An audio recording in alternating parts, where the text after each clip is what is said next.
would like to call this meeting to order. Our first agenda item is the roll call, so if the members could please. Cynthia Batty. Vera Worthy. David Majewski. Michael Rain. Kristen Zumar. Ray Rivera. Tamara Stoner.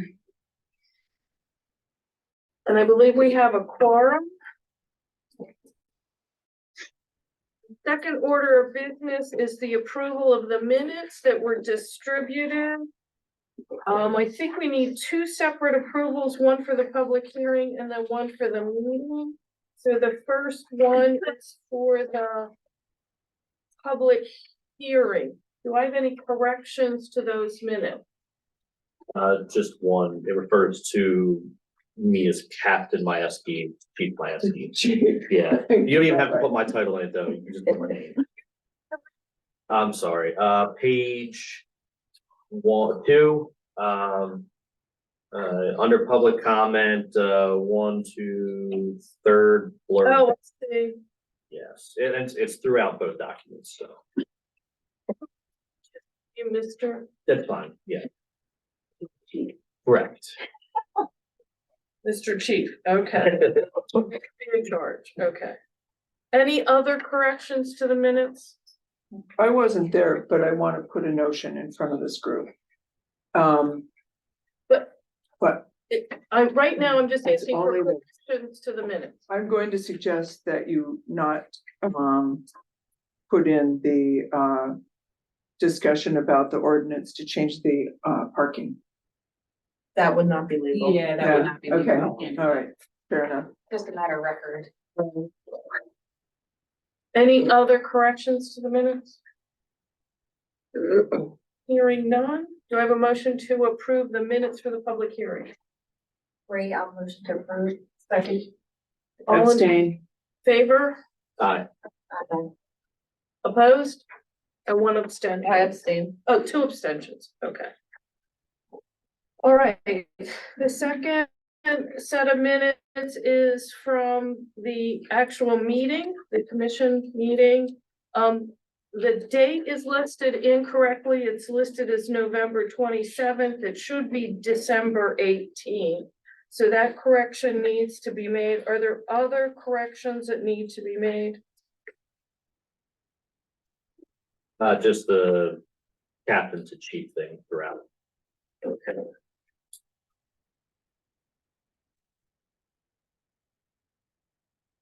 Okay.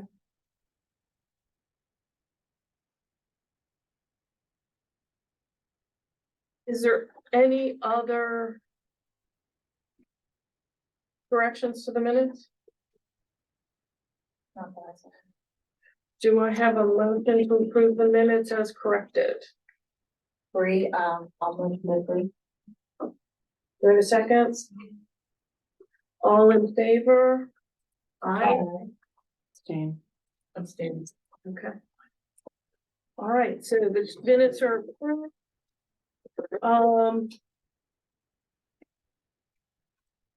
The site plan for the Crozier Fine Arts Storage Facility addition has been withdrawn and we anticipate it being resubmitted in March. Also the site plan for 427 West 7th Street has also been withdrawn and we anticipate it being resubmitted in March as well. Correct. Okay. Do you want to talk about the downtown Yes. development district?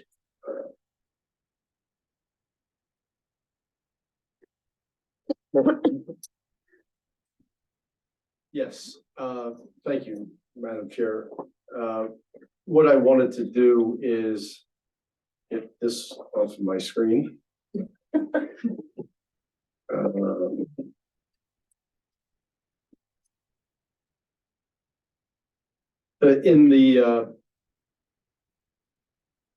In an effort to just learn about different things and different programs throughout the state, Chair Rain and I thought it would be a good idea to just to provide a brief overview of the Downtown Development District program in the state of Delaware. I don't know how many planning commission members are familiar with it at all, if at all. So, what I did is, I don't have a standalone presentation. I'm just borrowing from existing information, and I apologize for that thing. You can X out of it, just close it. Well, I want to connect, Oh, and I minimized it before, and it, Disappeared. yeah. So the Downtown Development District is a program that was started in 2014 by the state of Delaware. And what it is, in essence, is an economic development incentive program. And at its core, in 2014, the General Assembly passed the act. And what it allows is for jurisdictions within the state of Delaware to apply to the Office of State Planning and the Delaware State Housing Authority to have a portion of their jurisdiction designated as a downtown development district. And I'm going to use us as an example. So the city of Newcastle wanted to take advantage of the program in, say, 2016. And in order to be designated or have a part of your jurisdiction designated as a DDD, Downtown Development District, the jurisdiction has to do a DDD plan, and we had to fill out an exhaustive application. And the original designation was limited to 85 acres. So whoever was applying, only 85 acres of your jurisdiction was eligible to be designated as a DDD. And the basic principle is that if you were designated as a DDD, I'll get into some of the parameters of how one would get designated. Certain, it's called real property investments made in that district by the private sector, the state will rebate 20% of the capital improvement made in that district. So it's a way to leverage public funds and private funds to encourage development where the state wants it to occur. So if the Newcastle County applied for a DDD out in farmlands outside of Middletown, that would not be consistent with the DDD criteria in the program. the city focused, in other words. Newcastle County did apply for some areas, but it's more or less a municipal oriented program. And again, the idea is to encourage development in areas that needed a little bit of capital investment bump that maybe couldn't get over the hurdle on its own with just private capital. So for the city of Newcastle, we applied in 2016, and I was hoping to be able to show you the map of our initial application, but I'm having a hard time connecting here, so I'm just going to cancel that.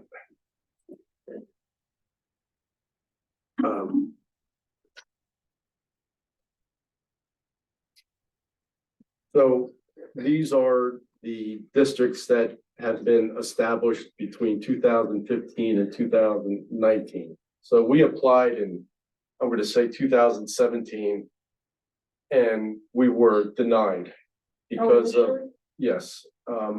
And we had to submit quite a bit of information regarding crime, poverty, median household income, land use. We had to do a separate plan as part of this intense application to be designated as a DDD.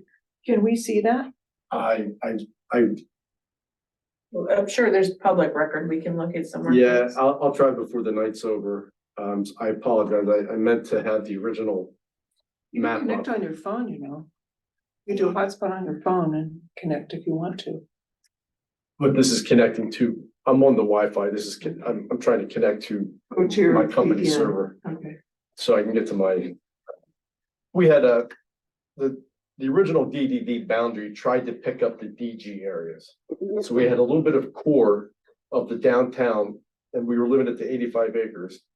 And it looked very gerrymandered. and I'll be the first to admit, I wasn't involved in initial thinking of the boundary.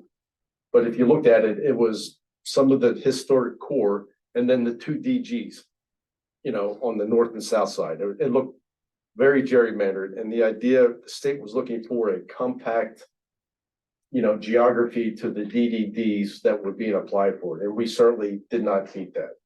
So we regrouped, and in 2019, we resubmitted, and we resubmitted the application with a different boundary, and the city council took a good look at it, and we were much more compact in our geography, and it was approved in 2019. And that map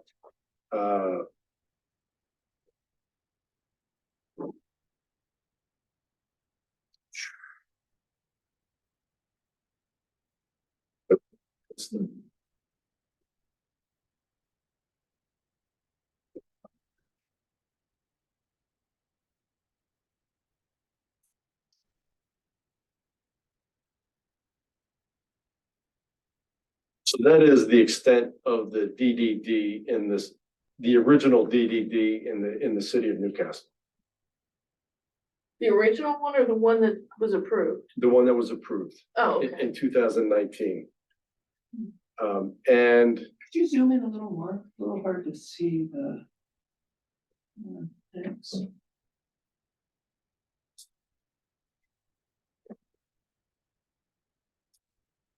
I don't know, So, you know, the other side of Delaware Street, as it's shown there, is not zoned commercial. Does that matter? No, it has nothing. no, the programs for residential improvements as well. And there's a story, there's a computer. There's a story map associated with the different projects, and we can look at what projects have taken advantage of the program within the city in a minute.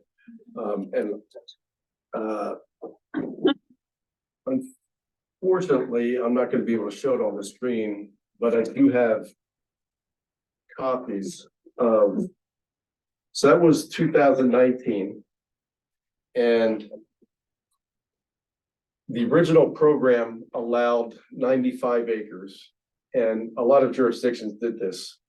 We only applied for about 85 acres, knowing that the city would want to expand at some point in the future. So in 2022, we applied to the state to expand the DDD boundary. And So the maximum you can get is 95 acres?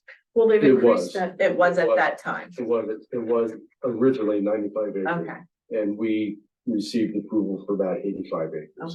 But it's been increased. It's been increased to about 95. And I don't want to get into the details, but when the city wanted to expand, the city council did its due diligence, and they asked us to look at different options of where the city could expand the DDD. And I was going to try to get that to show you, but I'm having technical difficulties. We looked at expanding the DDD to include more of Shawtown up in this area. We looked at expanding over here to include, more of the historic district, if you will. And we also looked at expanding down along West 7th Street. Actually, and this is part of the public record, the owners of the battery originally requested that the DDD be expanded down West 7th Street to include their property so they could take advantage of the program. And instead of the city council just doing that, they wanted us to look at, are there other possibilities besides just doing what this development group wants to do and expand down to. So those were the other two areas that when I said we looked at alternatives, it's because the city was asked by one entity to expand down to pick them up. They just didn't want to, they wanted to make sure that they did their due diligence, and we looked at two other areas to expand, and they did decide to expand down West 7th Street. long story short, we did that. There was a condition put on the expansion that the city ultimately could not meet. So we just went back to the state and had to redraw the boundaries a little bit. If you could pass these out.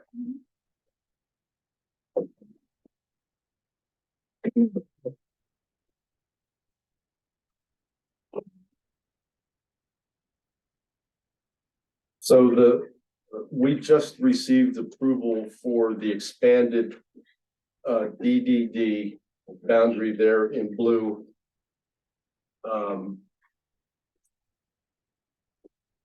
Early February, and it was confirmed by the city council at their February 12th meeting. We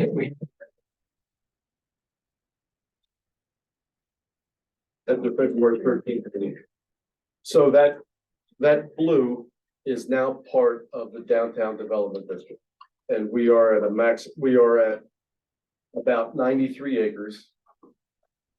And since this program started, we can now expand to 105 acres. So it's up to the city council to decide whether they want to expand even farther than this. And again, there's a whole lot of as part of the DDD program, and much like other state programs where they offer funding to local jurisdictions or to citizens in a local jurisdiction, they want the local jurisdictions to step up to the plate. So as part of our initial application, and this is true for, it's part of the act, it's part of the program, the application had to be packaged with what is the city of Newcastle doing to encourage development in the downtown development district? So it's called local incentives. So the city had to come up with local incentives that would apply to development in this downtown development district to go along with the fundamental purpose of the program, which is that rebate that I was talking about. So I'll go to, this is right off the city's website.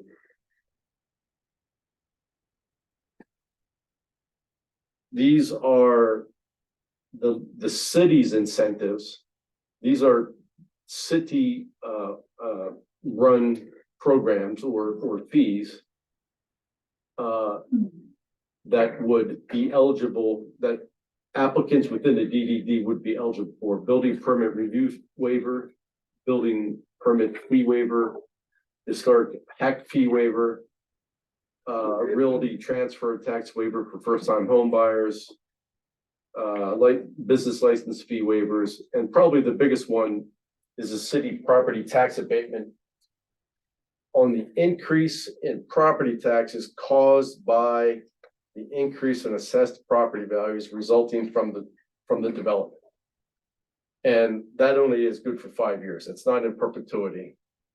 It doesn't say that there, but that the waiver of city property taxes of the increase in value because of the improvements is only good for 5 years. But that's a pretty decent incentive. So again, the primary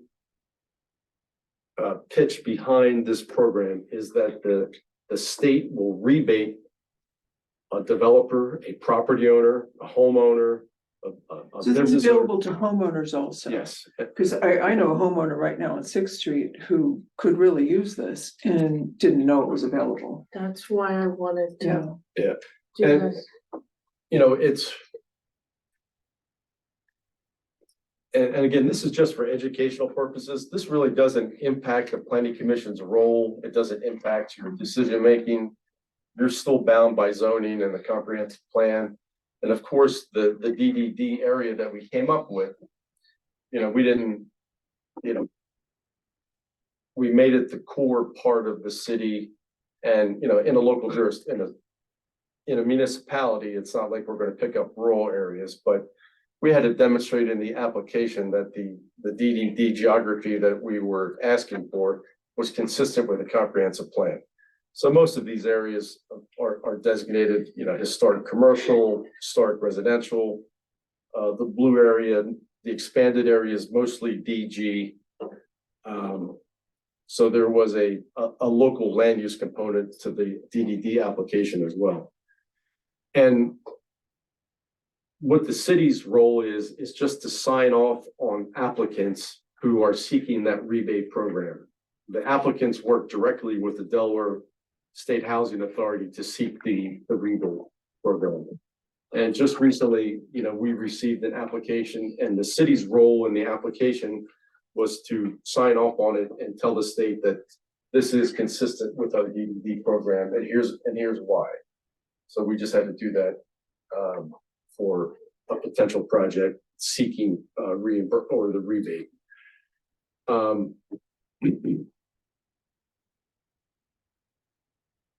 And I don't know all of the details of the rebate program, but there was some money set aside for large projects. There's some state money set aside for smaller projects.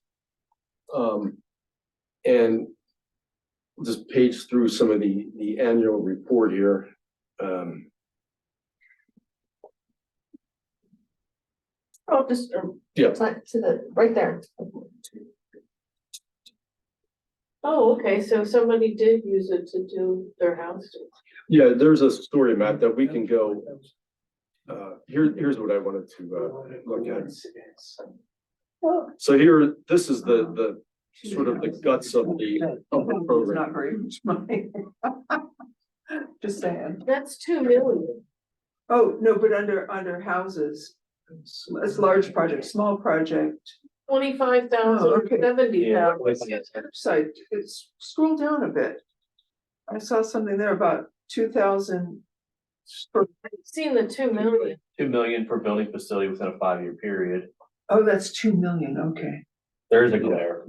So this qualified real property investment. So they don't want to mess around with small projects. So the minimum investment that would be eligible for a rebate is $25,000. Of course, it doesn't take much to get to 20%. No, it does not. And, you know, we're not involved in this part of the program where they have to obviously demonstrate to the state that they've spent that money. I'm sure they have to provide receipts. It has to be complete. So that's the overarching program in a nutshell. And then the state has a story map that lets you look at the different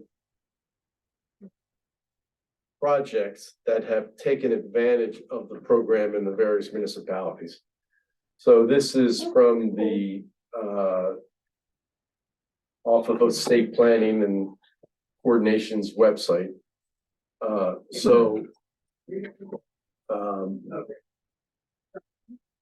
You can see in the city of Newcastle, you know, that project in the city of Newcastle took advantage of the DDD program.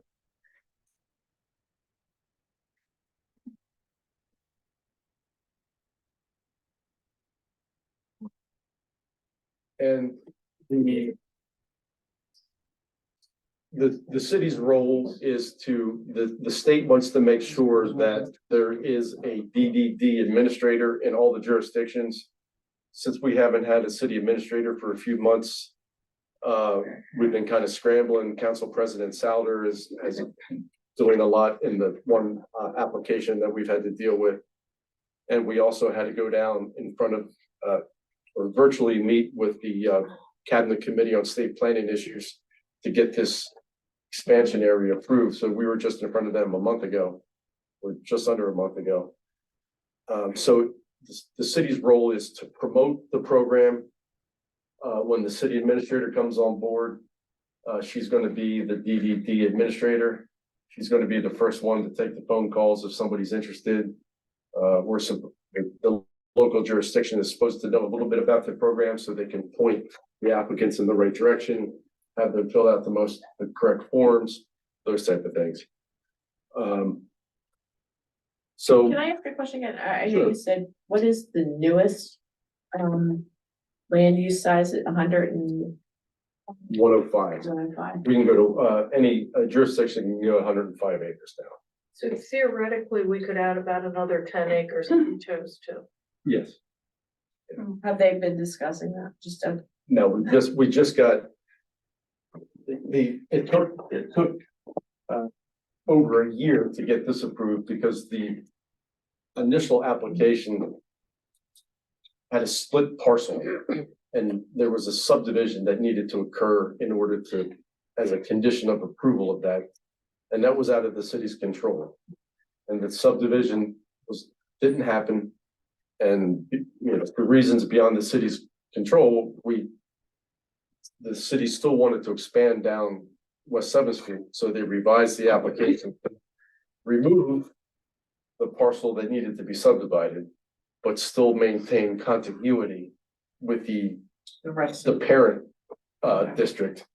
And we just got approval for this, like I said, beginning of the month, and the city council approved it, confirmed its approval at their meeting on February 13th or 14th. It was Valentine's Day. So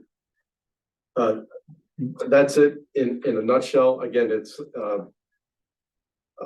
I've heard really good things about the program, that projects that otherwise couldn't, get over the hurdle of being financially feasible, with this program, with the public funding being used to leverage private funding, a lot of projects that have happened that, maybe couldn't have happened. Wilmington, of course, is the biggest.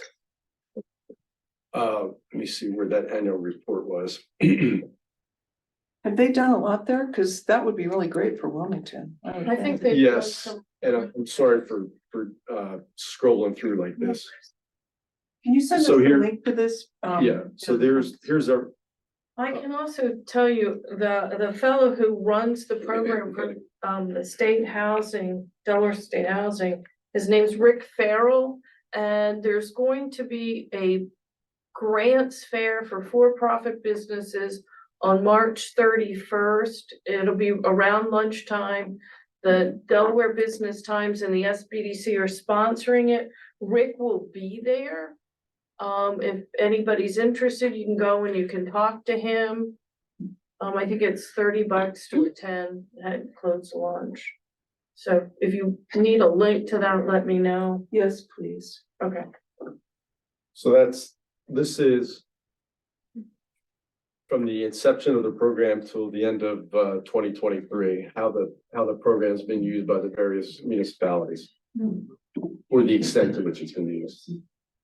Oh, there's been 44 projects in Wilmington. Yes. That's great. That's the larger one, 42 small ones, too. Yeah. What Chris, was is our there large any one? anticipated, or any on the horizon, sunset of this project? Or does it depend on annual funding out of the budget every year? That's the good question. I think it's depending on funding. It could be pulled out at any time. Gotcha. Initially, they gave out grants to do the planning. Based on some settlement that they had with the state of Delaware had with the tobacco industry. They received a windfall, and they provided some of that money for planning grants to help Get the municipalities. projects off the ground. Yeah, to help municipalities do the DDD plan and make the applications, because it was, it wasn't an easy application. It took a long time to get done, and, it wasn't cheap just to get an application in. So they provided a lot of grants to do that. And I think this is like anything, coming out of a state legislator, it's subject to, annual budgeting. But it's been a successful program and, it would be hard to justify getting rid of it. Sure, no, From what I've been told. What was the large project in Newcastle? Maybe tell from the map. I believe, I was just looking at, I just saw the house and stuff. I believe that see, we don't get involved in, 9th Street Holdings. Oh, large residential.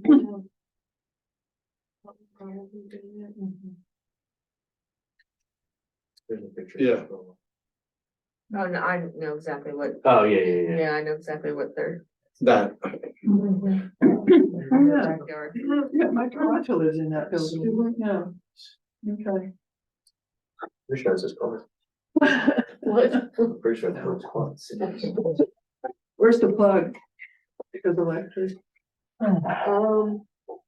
Any other questions? I want to just say something about this. I think people have been really frustrated with the city, especially since the sort of turmoil without a city administrator, that they can't get information about these things. And we've talked about two things they need to be assessed for, and I don't know whose job it is to do that, but I think we should bird dog it. I mean, the thing that you were just talking about, for the grant fair, how do we tell all of our local businesses here that that's available to them? Well, 'Cause I know it's being advertised. being The advertised. Delaware Business Times has been advertising it. The SPDC's been sending out emails. So, All that's good, but if we want our local businesses to take note of it, people whose heads are down cooking their food and serving it on Delaware Street, they may not be looking at that. So we probably need to do a little bit more to tell them, and I will tell them personally, but I think caring I'll send about you our the city. flyer, yeah. Okay, do that, yeah, and then I'll distribute it, so, because all these resources being available and little businesses don't have time to go look at this stuff, you know what I'm saying, it's not, if we want them to build and do more things, then we need to help them do it. The other thing I would say is that in general, the DDD is not well understood by people in the office, and they've given wrong information to people consistently, and so homeowners have, in particular, have lost opportunity. So how do we solve that problem? Is that an article in the weekly? Is that an email to everybody in the city? Is that, what do we do? How do we? Shouldn't that be tell solved with people? the new city administrator? You said? Yes. But if we just sit here and we say, oh, city administrator, poor woman, heaven help her. Parachuting into the job at the moment, that's pretty rough. So how do we bird dog that? Well, I mean, I think the reality is that, I know from my perspective, from my organization, nobody should give out information if they don't know that it's absolutely correct. So I think we should expect the same of our city office. If the city office doesn't know the answer, then we have people that we're contracted with, like Chris, who can probably answer that question. That's and true, we but if should you're a be- homeowner, you don't know that. Well, what I'm saying is if the Yeah. city office doesn't know, it shouldn't be I think what the answer is, we should be checking back and getting people the correct information from Jump Street. Couldn't agree more, but it's not happening. So how do we make sure that that happens? Well, while I agree with you, I don't think it's under our purview to handle that. I think that would be something we would brought up to city council. Okay, who's gonna bring that up to city council? You, me? Anyone who no. wants to attend a meeting, I think that's Okay, a, I think, that's a so constituent issue and all of us are constituent. not only a constituent issue, but if there's a recommendation or something that this commission wants addressed to the council, then it should come from the chairperson. Okay, I would. My 2 cents would be that, this is an economic development tool. Oddly enough, and, we scratch our heads a little bit, the initial application and the initial plan had no role for the local planning commissions. So, this is a legislative body function at the local jurisdiction level. So I would agree with Commissioner Zumar if I don't think it's the planning commission's role to To do it. No, I don't think to so. do but- it officially, to say, we need to get this information out. If you're all obviously residents and that would be my recommendation, because I don't, again, I don't, this is just for educational purposes, and I don't think there's any official planning commission role in this DDD program. I mean, we apply for the initial geography, we apply for an expansion, we reapply for another expansion, and none of it came before the planning commission. It's all city council oriented with the. We have a city council member here who's listening, Yeah. aren't you? So, you go. So, and my reason for bringing this up is just so that we, as a group, would just be aware of that, and in your everyday course of running into people, talking to, let them know about it. And Yeah. because it's just the more people who know, the more the word gets spread. The other thing I've noticed, because I've worked at the Small Business Development Center for like 20 years, and we do all kinds of marketing and stuff, and you don't hear something unless you have a need for it at that moment. Otherwise, it kind of goes in Yeah. one ear and out the other, so. Well, so Hack should have, we have people in the audience who are talking over us, so can we ask for some order on that? So, anyway, So Historic Area Commission also should be aware of this and able to hand out information to people who are, because most of this is the historic area. So, so we need to, I'm on Hack, so I will tell them that they need I'll to. get you Rick Farrell's contact information That'd be that they great. can pass on. Thank you. That would definitely be a great place to start with people who apply for things or ask Yeah. questions about. Well, Yeah, because I mean, the application has to get approved there before they do anything else. that's, Doing work on- it's expensive. It's expensive. Yeah, okay, cool. Thank you. And then it gets leveraged with the historic preservation tax credit program too, which I can't explain. But I know there's a lot of discussion in the literature about leveraging this program with that program to further bolster incentivizing investing in historic areas.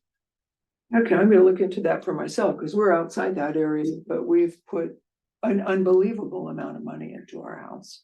And it'd be nice to get a tax benefit for that, which I was unaware of until this very. Yeah, I don't know the 8 years. ins and outs of it, but Yeah. historic preservation tax credit. Okay. Any other comments on from the downtown development district? For the folks who came in late, I just wanted to make you aware that the two site plans that were up for discussion today have been withdrawn. So it will be no discussion on either of those plans. Oh, yeah, we're expecting them to come back next month. There were some things that needed to be updated to the plan or corrections or something, so. It's not like the project was canceled. Okay, comments from commission, then. Commissioner Edwards, you report from Hack. Yeah, but other people go first if you want. Mary, any comments? Nothing to report. Okay. I'll go last, but go ahead. So Oh, go all ahead. right. So, Tara Hayward Olivas, who's the chair of the Historic Area Commission, and I have gotten really concerned about the gas thing. Can you put my check up? Is it possible to show it? Hopefully it's not on your remote drive. We've gotten really concerned about the gas riser devices. Can you flip back to the beginning? Yes, hold on. You. Can't you go faster? What's wrong with you? Keep going. Trying to get to the slide. Should be able to do it for your arrows on your, okay. Down one. Let's see. Here's the big. By the way, I made this deck for the city of Newcastle, if anybody wants it. While we're waiting, some of you may be aware that Delmarva and Exelon, who's actually our gas service provider, are putting in, wow, it's speaking what I'm saying, are putting in devices on the outsides of houses currently in the historic district, but I think this is gonna be all over our city. Apparently that's a federal or state law that they have to be on the outside of the house. Yeah, agree. Can you take it back to, oh, Yeah, I'm trying to get rid of the, don't worry about that. it's- If it wants to record me, I don't care. If you There hit it that is. camera thing, it might go away or something. where did you want to go? I'm sorry. I want to show that slide full screen. Are you doing this through Teams or something? No. So that's slide 1, right? Yep, show slide 2.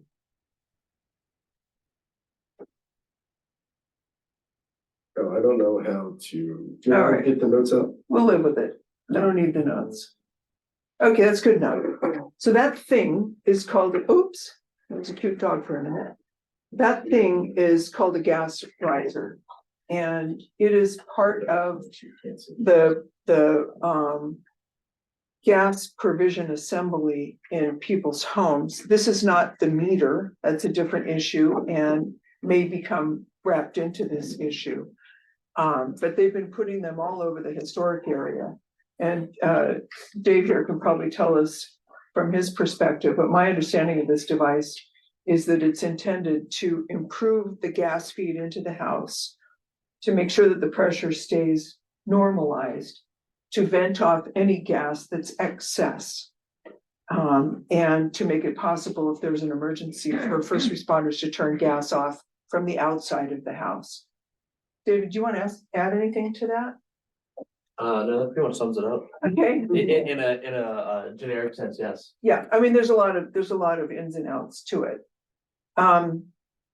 There was over the years since this project was started, and Tara's done a lot of homework on that. It was really initiated in about 2019, and probably COVID played a role in some of the slips between cup and lip on this. But Delmarva started down on the Strand and has been working up, and now has completed 3rd Street, is about to start 4th Street, but they will eventually get to the whole city. And the problem is that they were instructed by both the Historic Area Commission and the city administrator at the time that this project started to make them as inconspicuous as possible. And they did not do that. And in fact, they fought with homeowners about where to put it. In our own case, 18 East 3rd, they wanted to put it next to the front steps. For those of you who are familiar with our house, it's a very prominent, important house in the city. And to put one of those ugly things on the front of it would have been a travesty. We had to argue with them for nearly 2 hours to make them put it on the side. We basically said, if you don't put it on the side, you can't come in our house. So they finally gave in and did it. And then everybody down 3rd Street had it put on the side because most of those houses have alleys between them. But they didn't do that in a lot of the other places. And so these ugly things are sitting out in front. There's a lot of state laws about that. I'm going to just breeze over that. Do you know how to go to the next slide? I don't want to talk about the details of this, but there's a lot of state laws about where public utilities are allowed to put these things and how they must cooperate in historic districts with where to put them. There was never any apparent coordination between Delmarva, Exelon, and either the Historic Area Commission, the city administrator, or the homeowners about where they were going to put it. You can go to the next page. This is all, I can send this out and you guys can read it. This is no secret. It was distributed at the HAC meeting as well. But they are required to respect the rules in the historic areas about trying to make it as inconspicuous as possible. They're also required to provide a barrier or some visual cover for them. And can you go to the next slide? What they had proposed, and this was interesting, you know, just from the perspective of the challenges we're facing in the city office, this plastic fence, which is not allowed in the historic area by HAC rules, is sitting in the city office and no one in the city office knew what it was. But this is what Delmarva had proposed to put in front of all of these devices to reduce the ugliness quotient. However, they never told anybody. I found about this from Benny Beal on the Strand, who happened to know about it, but no one in the city office knew about it. They didn't know what it was there for or what it was. But the problem with it is it's made of plastic, which, you know, I wouldn't want to put this anywhere in our city, but it's absolutely forbidden under the rules of the Historic Area Commission. So they never told anybody about this. And so what happened was a free-for-all at that point. So next slide. People put whatever over these things. We also learned in the Historic Area Commission meeting, last meeting that we had from Leah Hamroon, the architect, that there's supposed to be a sticker on it so that the first responders can see where it is immediately to go and turn it off. Delmarva never connected the dots on that, and nobody in the city is aware that there needs to be a sticker on it. But much more importantly, they have ventilation requirements and accessibility requirements. And I think you can see from the 3 little samples here that that is a problem. So Is that one just like a plastic cover? The middle one? the middle one, no, it's a rock. That says a big bowl. So- Oh, it's a big rock. Somebody put a railroad tie rock in front of it, ostensibly to hide it. I actually photographed most of the solutions in town, and the rest of this deck has all that stuff in it. But there are many, many things about these covers that have to be managed. First and foremost, and Dave, please weigh in. If they don't have adequate ventilation and they're venting gas, they could be an explosion risk. So because there were no rules given to anyone about how they should be covered, I think a number of the ones that people have done actually are at risk for explosion. A second problem is that they cannot be connected to the house. They have to be instantly pull offable. So, and some of these are, and some of them are not. One of the problems that some people found is that they put a little structure over it, and the big windstorm that just came through blew them all off. So that doesn't help matters either. So there needs to be some kind of design. And then another possibility is that homeowners could paint them. However, nobody's told us what parts not to paint. So there's a painted one on the Strand right now that Benny painted without knowing where the venting apparatus is. And the paint could be clogging the venting apparatus. Another fun problem, right, Dave? So to try to address this, and I'm not going to go through every page on this, but to try to address this, I put together a set of questions for Delmarva, and I kept a record of the person who managed 3rd Street, because that was I'm a stakeholder on 3rd Street. And I sent them a list of questions which are around covers and screen designs. What solutions did they provide? What about putting stuff in front of the device? And I think that that's a big no-no, but that's how a lot of people have solved this problem. And painting the device in great detail. I'd be happy to send this to all of you. Delmarva has not answered any of these questions after a month. Who'd you send it to?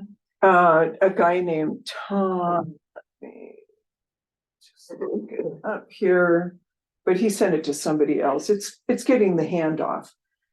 Hang on here to get to my contacts.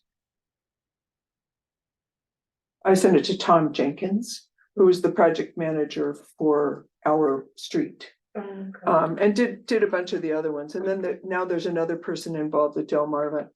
What I don't understand is that we're not the first city to have this installed. And how is it possible that Delmarva doesn't have tear sheets just to give us, to tell us the rules, but they do not, it seems. I think what's happening is that they recognize they have a problem here. And so they don't really want to answer. So they are in violation of the law with respect to historic area compliance. And they're failing to answer any of our questions about safe management of these devices in front of our houses. This is a hair on fire emergency, in my opinion. And HAC is working on it. We've made Suzanne Sauter aware. And we've kind of waited for the new administrator, who's now getting the bath of fire, to have to try to deal with all this stuff. She didn't even start till next month. Pardon? She doesn't even start till next month. Yeah, well, I think we need to do something sooner than that, and Tara and I are talking about what to do. But this is a pretty serious safety, aesthetics, legal problem that's facing Yeah. historic Newcastle. I would think you'd need somebody like Suzanne, the mayor, to be contacting. Have you had a Delmar. conversation with Jeff Bertram? Jeff Bertram has been on vacation for months. He's I back, think he's back now. he just came back. So Bertram is supposed to, Tara's been asking him a million questions. I don't, if she had had an answer from him by now, I think she would have told me. So maybe I'll just march myself over there and talk to him because I know him pretty well, but this is serious. Mhm. And I think the planning commission is a stakeholder in this, and so I wanted to make you aware that this is going on, because this is gonna affect the whole rest of the city also. It's not just us. And this starts to look like needing an ordinance for how to cover them or not cover them, how to paint them, and then to inspect them for safety after they're installed. And that's how many houses in this city are gonna need that. And actually, I think that's all stuff the city council has to do. I would just Hear that, say- Brian? Do you Yeah. have any extra time, Brian? Asking for a friend. I would suggest that you and Tara maybe also recommend or ask if there's a pamphlet that can go out when they work on somebody's house. We to did. Say what is, Trust me. well, I would say don't know what, even Delmarva is not aware of what's acceptable other than this plastic things. Delmarva Yeah. is not responding to anything at this point, and we have really been trying. So, and Suzanne Sauter is aware of it. I've asked her to assign somebody on city council to help us work on this. Her last comment to me was, everybody's so busy, and I said, well, empower me to do it then. So we'll see what ends up happening. But I'm glad that I could let the fire chief know that this was happening, because I'm scared to death, to be honest with you, especially when people are painting them. I'd rather they be outside than inside. Well, that's true, but it's still not good. So, actually, just push one more forward, because the rules apply to these devices too, which are front houses in historic Newcastle and shouldn't be. And again, Delmarva needs to provide guidance and information about how to cover them up effectively. And Historic Area Commission for the historic area needs to weigh in on that as well. But even outside the historic area, who wants this ugly thing on the front of their house? It should be on the side, it should be on the back, it shouldn't be on the front of the house. So this is just a pretty serious problem for every homeowner here. If there's an electric meter on a house, it's an MSC problem. I understand that's electric, but there's gas meters on the outside too. I know it's electric, but we'll talk about electric too, because they're just, it's inimical to a historic district. Didn't they come and just replace all the electric meters? Water meters. Oh, well, they Yeah, did they both. did electric too. Yeah, they did both. Ours didn't get Probably should have replaced. been addressed at that time. They weren't moving them, though. They were just replacing them within the box. So that I think to make it easier, as we rode down the street to scan them and pick up the readings. So that's a story, and I'll keep you informed, but that's what Hack is dealing with right now. And yes, it's easy to say it's city council, but it's Hack also. So. Thank you. Okay, my comment.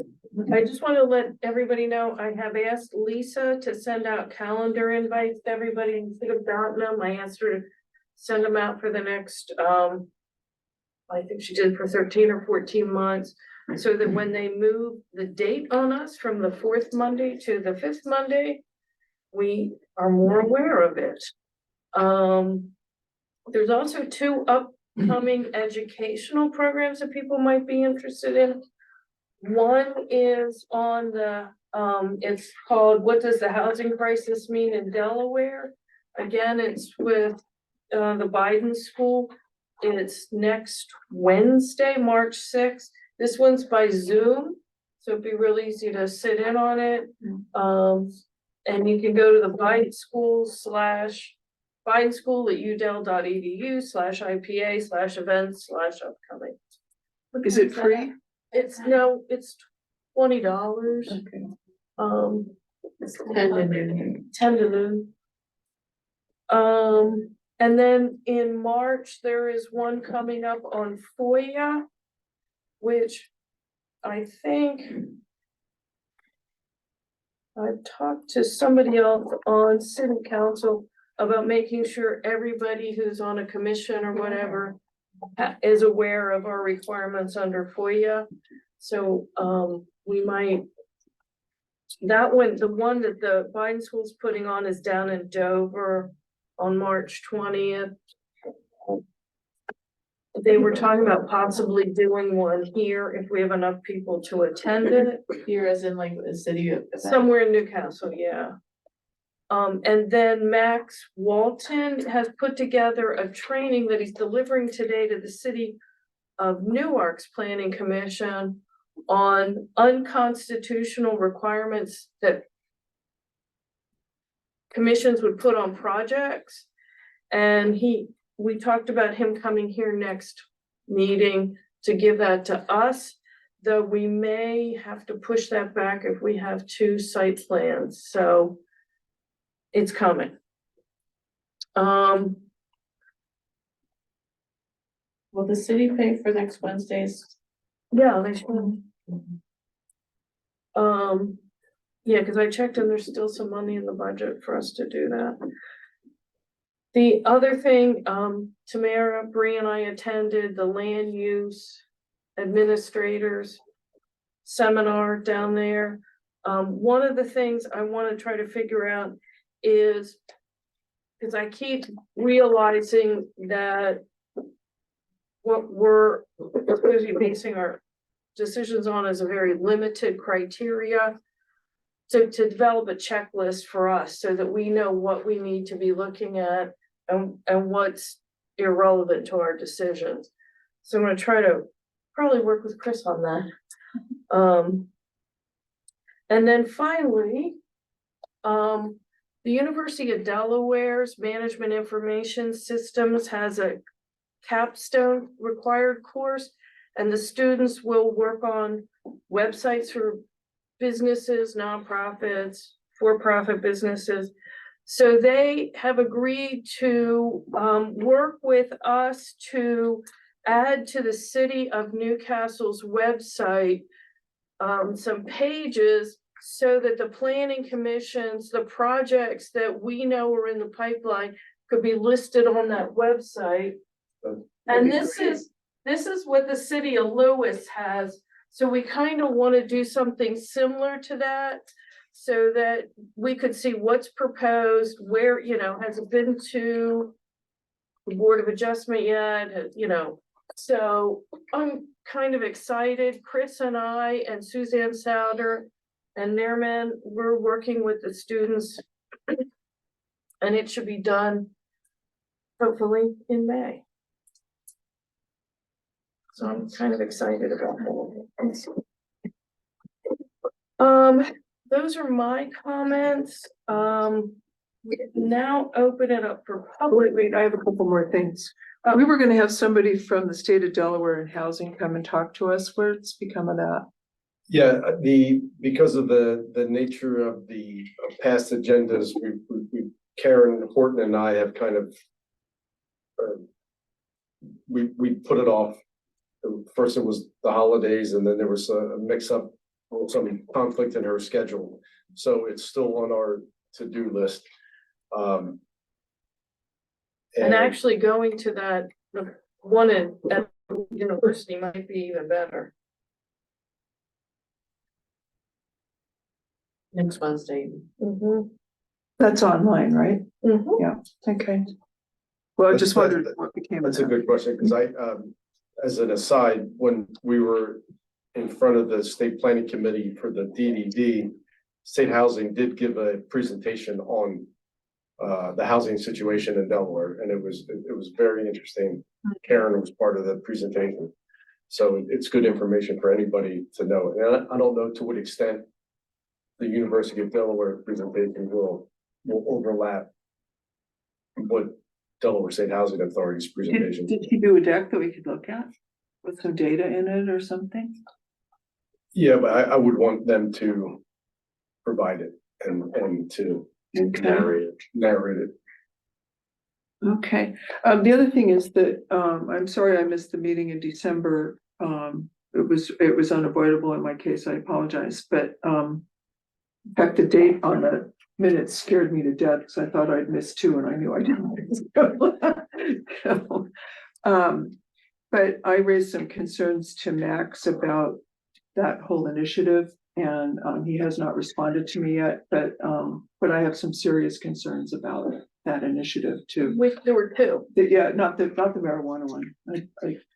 I don't really have a stake in that, but this one, changing the parking requirements to two, has some hair on it, and I've asked Max to look at that. So Well, the city council had already asked Max to look at that. I understand that there are things he didn't know. So I provided some additional information to him. Okay. All right, public comments. I was emailed this afternoon to read. From Schuler Burton. Skylar, okay. Building residential units at that address. Don't know what address, or anything would clearly be a mistake. The difficulties and site deficiencies at the contiguous Garrison Apartments make it clear that the building in that location is inadvisable. Backfill properties like Garrison Sink, as is plain in the Garrison Garage. Building on fragile land subject to water incursion is not in the city's best interest. Now, as it turned out, we didn't even discuss it, but I felt compelled to read it since it was sent in. Other public comments, if you could just come to the, give your name and address. Yeah, Bill Gross, 1301 13th Street. It's interesting that a few of the properties that had taken advantage of the DDD happen to be the past city administration's house, Cirillo Brothers with that whole long strip. And then the Penn's place, or the old Penn's place. Again, it just seems like the people that are in the know get the things done. As far as when's the FOIA seminar, and is that open to the public? Well, you have to pay for it. Yeah. $50, but yeah. And where and when? We can't tell you. So at the FOIA? It's a secret. Okay, Yeah. I'll Here. This isn't, I know, but if you follow this website, it'll get you to their events and just look for the FOIA one. It's in Dover. That's it. It's I in think you Dover. said March 20th. Yeah, I think it is March 20th. Okay. You should give it back to. As far as the coverings of the meters and stuff, I distinctly remember many meetings that I attended that Hack had gone over it. I'm just surprised that Hack would be kind of like starting over or surprised at the coverings, because it was a good couple meetings that was discussed. As far as getting the presentation, Chris, is that something that's available, your presentation with the pictures and statistics and? That should be available on the state website, right? About Delaware downtown development. It's a state. Which one, Phil? I'm sorry. The one that was like. Everything that you want for the. Yeah, downtown development? Yeah. Oh, Downtown, Yeah. sorry. that's on the state website. Yeah, Okay. you just, I just used websites, so the story map Mm-hmm, is, yeah, that, if you Google Delaware Downtown Development District, the one that has the Office of State Planning takes it to the story map. I can. Okay. share it afterwards. These are all publicly available sites.